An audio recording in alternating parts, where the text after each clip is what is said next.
Hey Dresden Files fans, it's V from Caffeinated Covers. I hope you're having a wonderful holiday season, and I just wanted to pop in tonight and cover two of the Dresden Files short stories that sort of touch on events that happen on Christmas Eve, because why not? The two stories that I'm going to cover tonight basically happen concurrently. The first one that I'm going to cover is the Christmas Eve short story, and the second one that I'm going to cover is The Good People, which was one of the Dresden Files microfictions from 2020. I'm going to go ahead and throw a spoiler warning for everything that happens through Battleground, even though technically Christmas Eve came out before Battleground, even though it covers events after Battleground, without spoiling some major spoilers from that book, so good job, Jim Butcher.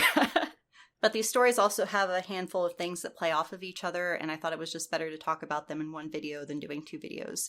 So I'm going to stop rambling and let's begin. The Christmas Eve story has a great opening line. "'Twas the night before Christmas, and all through the house, not a creature was stirring, except me and Mouse." That just made me happy on the inside to read. Harry starts out the story frustrated because he's putting together a bike for Maggie, and whether it's cheap furniture or bikes or something else entirely, the words "some assembly required" usually mean that there's going to be trouble. Usually assembling furniture is the only time my husband and I fight, so I can really empathize with Harry on this point. Michael comes downstairs to talk. Michael is probably the best dad in all of fiction. I'm going to let everybody else finish, but it's Michael. Besides being a Knight of the Cross, he's just a really good human being, and he's acted like a moral advisor to Harry as the series goes on. He talks about how Molly used to wake him up super early on Christmas morning with a cup of burnt coffee that she made him, saying that it's annoying until it's gone. This could just be him reminiscing about being a dad and how they all grow up so fast, but Molly is the Winter Lady now. And before that, she was almost declared a warlock by the White Council all the way back in the book Proven Guilty.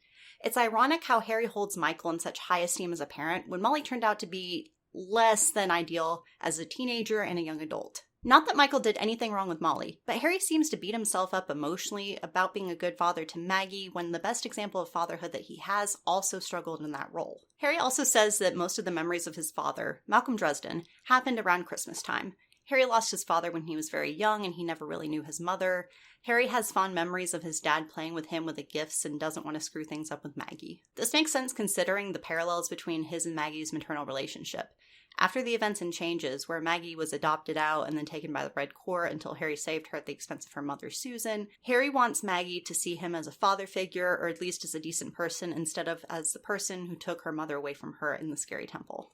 Speaking of someone who is a better person than Dresden, Mouse not only has this whole bike assembly thing down, but he also gets a deeper bow out of Mab of all people than Harry does. Mouse is a good boy. Everybody says so. Mab leaves a gift for Maggie that basically turns her into Elsa from Frozen for a day and plays Let It Go the entire time. The only gift I can think of that's worse than that is the recorder with Frozen songs so that your kid can learn music in the most annoying way possible. I say that as a trombone player, my poor mother. At least this gift only lasts a day. Mab does say that this gift is fulfilling a duty to her vassals, and it's for Maggie, not Harry. Does that mean that Maggie is a vassal of Winter? How would that work considering that Maggie's just a kid? Is there some sort of familiar connection where Dresden or even Maggie Sr. set in motion events that would lead Mab feeling obligated to give a gift to Maggie? Plus there's that comment about making sure Maggie knew that Mab gave it to her. Is Mab trying to make Maggie like her and possibly be more willing to make deals with her, since this would turn big, scary Mab into a more approachable and kind figure in Maggie's eyes? Actually, it might have more to do with something that happens in the other short story, so stay tuned. And then we get the reveal that this ring was Sarissa's idea. Yes, Sarissa is the Summer Lady now, but her job for a long time was to be Mab's best friend and daughter, and show her normal human stuff. I can see Sarissa thinking that this would be the best gift ever, because it would be, and posing the idea to Mab. After all, how many little kids does Mab know well enough to give gifts to without it being super weird? Molly also makes an appearance and gives Harry a gift. It's a receipt for all the expenses paid out in the aftermath of what happened in Peace Talks and Battleground. Now, this story was written sometime around 2018-2019, and Peace Talks and Battleground were released in 2020. Probably the only good thing to happen that year, to be quite honest, or at least the only thing that didn't get canceled for me that year, so it's kind of special. If you are a reader experiencing the series chronologically before the last books were out, this would be a big clue that stuff goes down hard in these books. Quite frankly, you would have no idea how bad it got for the innocent people caught up in the supernatural turmoil. It hurts Harry, and Molly says that that's good because it means that Harry is still himself. He's still human. One theme in the latter part of the series after Harry takes up the mantle of the Winter Knight is that mantles and the actions people take change them. Harry is worried about becoming a monster, or losing himself in his humanity, especially since he's always at Mab's beck and call right now. The fact that this gift is painful shows that he still retains some of his humanity. It's a terrible gift, but it's a necessary one that helps a bunch of people. It's perfect for Harry. Harry gets 2 more gifts that night. One is the last mug he ever made for Malcolm when he was a kid, complete with milk and sugar and a little coffee, just like how Malcolm made it for him when he was a kid. The other gift is really for Maggie, and it's her getting to see Santa and see the sleigh take off. Much like the Frozen ring, it's probably one of the best gifts you can get as a kid, considering how normal kids aren't going to ever see that.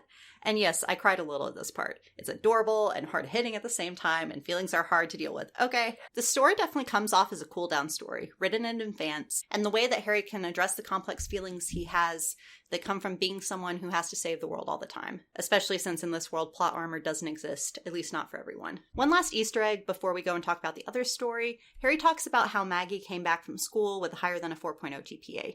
Jim Butcher has mentioned that he wants to write a YA spin-off series about Maggie going to boarding school, and it involves some characters like Irwin from the Bigfoot short stories.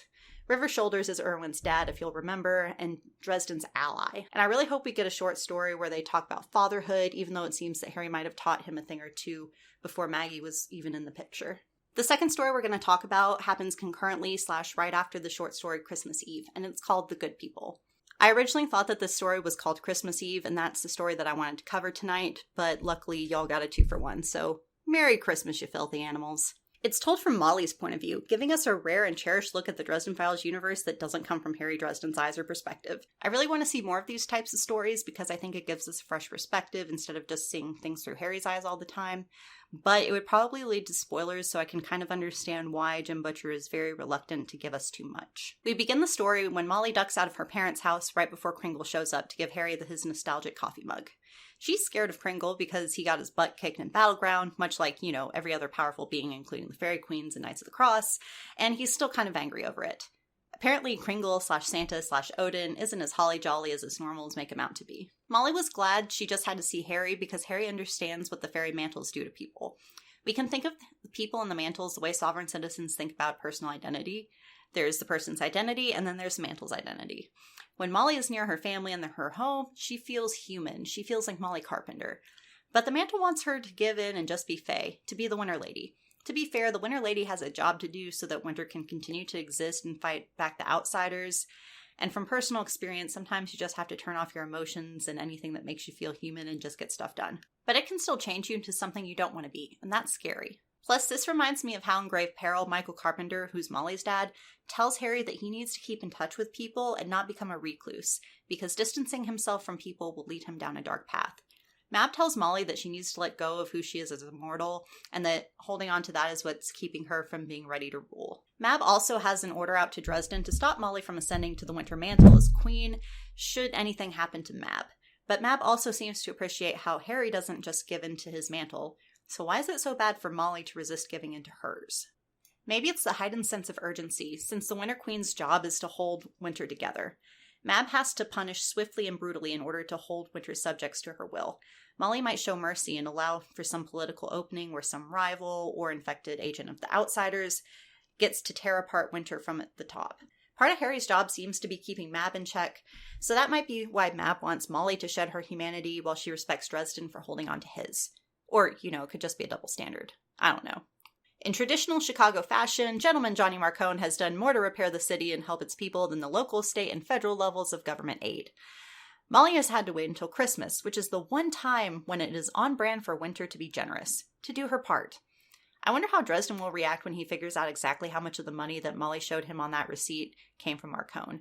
Marcone's a monster, but he does try his best to keep the shenanigans from hurting the innocent people. Molly not only arranged for practical things like a mild winter, warm clothes, and preserved food to be delivered to people in need, but she also arranged for some awesome gifts to go to the kids. Each one has a tag on it that says from the Wizard of Chicago. From Harry. In a way it makes sense, since Harry is the Winter Knight and the Winter Knight is the vassal of Winter, but it also acts as a way for people to trust Harry since he is the one behind the help. At least in their eyes.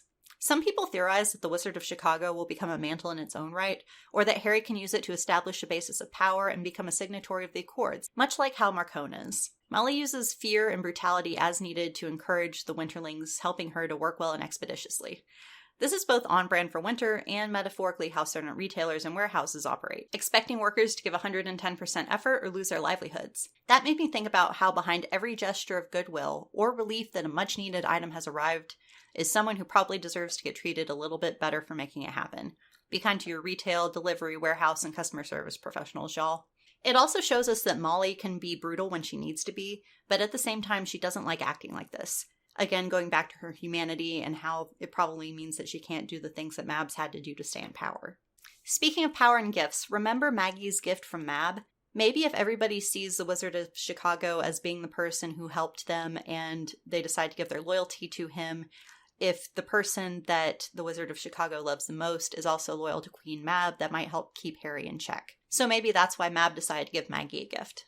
I don't know, I think we're going to figure that out later, and it might be something that happens in the YA series. And finally, Kringle eventually does figure out what Molly's doing, feigns insult, and in the tradition of Winter challenges her to a contest for who can deliver the gifts the fastest.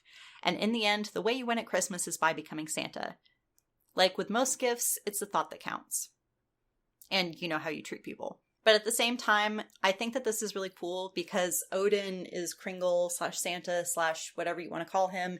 And even though he has the different mantles and he's technically beholden to Mab, he's still like a god in his own right. And he's still able to hold on to some sense of who he is as a person instead of just giving into the mantle.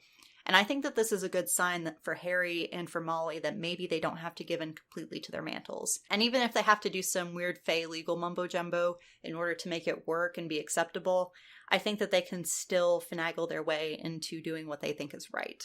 And I think that's really cool.